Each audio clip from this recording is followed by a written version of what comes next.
網上見到你哋真係做行機行，我知佢哋揾你幾好啊！大家豬籠入水啊，最近係咪啊？我冇啊，大家自己靜養啊。香港都係一個收復期啊嘛。香港咩收復期啊？收成期啊！我哋即係咁樣測咧。In case 各位唔記得咧，就係大約3年幾前咧，都成日上嚟嗰啲光年頂㗎。佢係一位咧畫家，嶺南街，亦係一位咧術數家。亦係因為咧，其他嗰啲咧不能盡錄啦，文學啊、詩詞啊、書法啊嗰啲唔使講啊，總之咧就係七藝相傳啊嘅才子，係咪？哇！你真係好誇張啊！多謝呢個新年禮物啊，不敢當，不敢當而家咧香港咧，你都知啦，就進入2025年啦，就農曆年就快到啦，係嘛？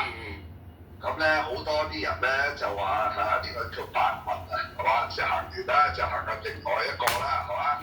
嗱，即係咧你總其食我就唔敢咧喺度呢個班門弄斧啦。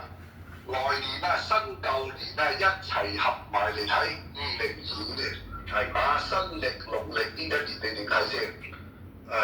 發表下意見啦。咁其實九運係一早入咗啦，我都同自己先講。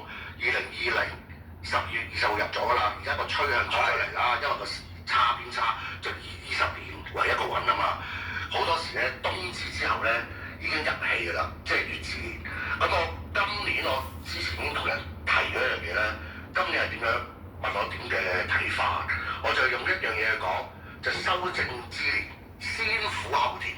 咁就鞏固完之後咧，未來嗰2-3年都係好嘅。